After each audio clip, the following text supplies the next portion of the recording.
Hey, my friends. So it's June, which is unbelievable. And I was thinking, this has been a really good year for decks that I'm kind of obsessed with so far. So I thought, like, 6 months into the year, I'll share the decks that I got this year. I don't know that all of them came out this year. I think most of them did. But that I was like, these are chef's kiss, and I'm living, and all in the last 6 months. And I don't even know where to start. I guess I'll start with kind of the first one I remember, which is Taroki 23. This is a Marseille-scented deck, as I like to say. Oh, it's so crisp and sharp, and just, I love, I mean, the pips are beautifully rendered. These sort of close-up quartz and keys, though, are just divine. I love this. This is one that I have 2 copies of this, and I keep a copy of it in my work bag. So it's like the one that I sort of keep when I don't know, when it's like, maybe I'll need a deck, and I don't usually have a deck with me at work. So I love this one. I love the very plain sort of peachy backs, and I just love this work so much. So this is Taroki 23 by Gergely Begameri, and I'm sorry, but I'll tag all the creators who I know are on Instagram below. So love this one. The only thing I would say, the box is a little tight for the deck, but whoops. But yeah, Taroki 23. So yeah, box I always have a little struggle with, but clearly. Another Marseille deck, the Artisan Tarot. This I bring with me to a lot of places where I read or throw it in my backpack. And this one, everybody comments on how amazing it is. Like, everybody I read for is like, what's this deck? I need this deck, So there is going to be a second edition of this one coming out. Again, another Marseille pip deck situation with just gorge colors. I just dig it. And again, it's like, everybody who I read for with this one is like, I am obsessed. And there's every reason you should be obsessed, because it is chef's kiss. I guess I say it at work a lot now too, chef's kiss. Like, I guess that's my new thing. Let's stick with pip decks, because there's actually only a couple that aren't. So we'll just keep going down. This is the Tarot des Ambiguïtés. Artisan Tarot, Alejandro Rosin. All of these I've done full videos on, so I think all of them.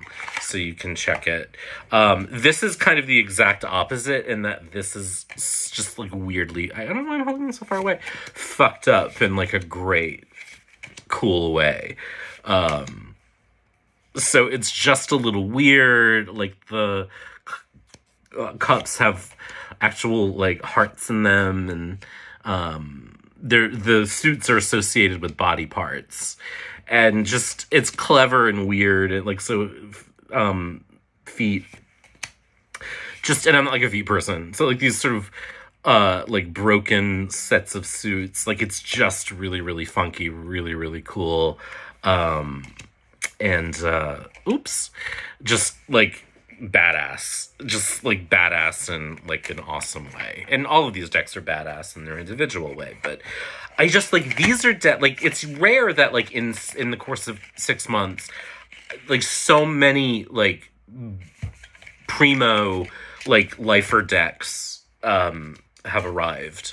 And then, so next up, keeping with the pips, is Taroki by M. Fribourg, which is another, this is influenced by older sort of, I think, Italian decks, and you'll see hints of it.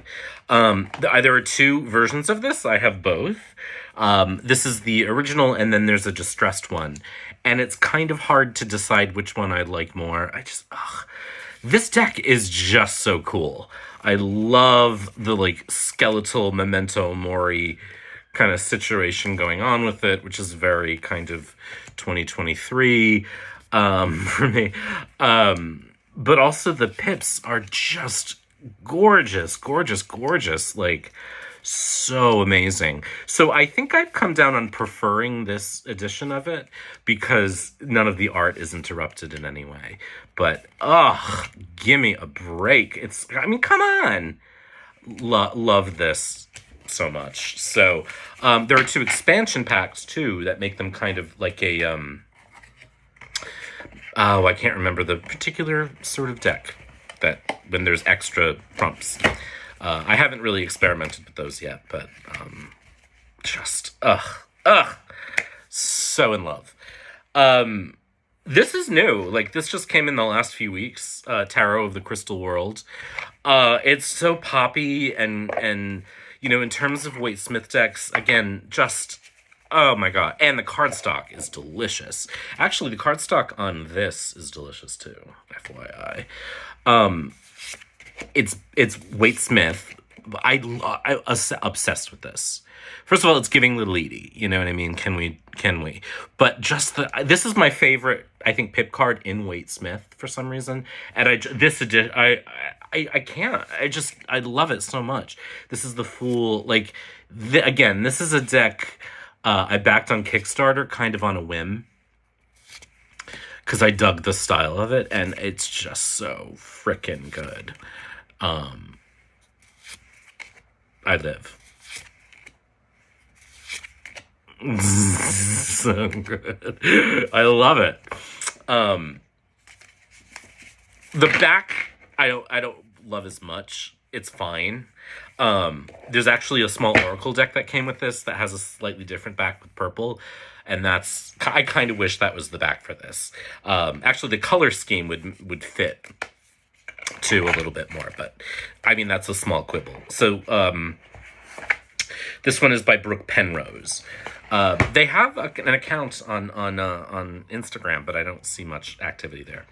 And then the Silver Acorn Tarot, by Stephanie Buscema. This is the box, which has, I will say, so I did a review of this. It has, Madame Pemita wrote the book, which is very good.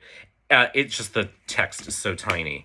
I bought this bag to go with it by the creator, and again, obsessed. Love it. This falls into the category of cute decks that I actually live for. Cute is generally not a core value of mine, but this is giving sort of like autumnal childhood fantasy, like ghost story, Halloween.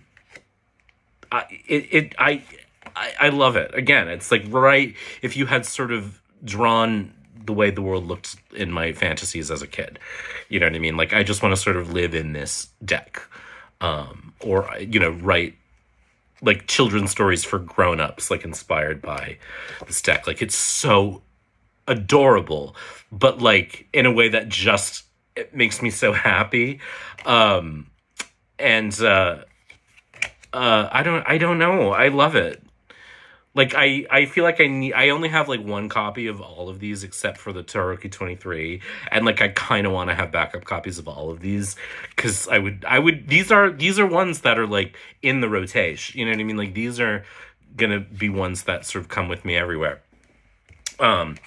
So, like, I've never needed a backup copy of a deck that I've ever gotten, like, ever. But it's a toxic thing.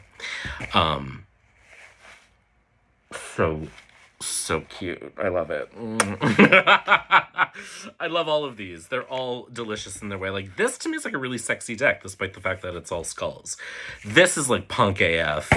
This is just, I mean, like, this is, I wish my Multi-Marseille was this.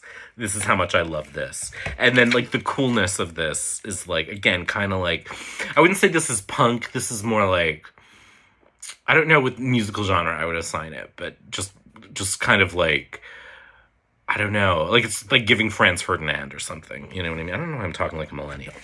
Whatever. So yeah, awesome decks that have arrived into my Taroscape in the last 6 months. Come on. I'm the luckiest tarot reader on the planet that these badass decks are. I don't know. Again, I took an edible. Let's be honest. So anyway, be good and take care. Have a good weekend.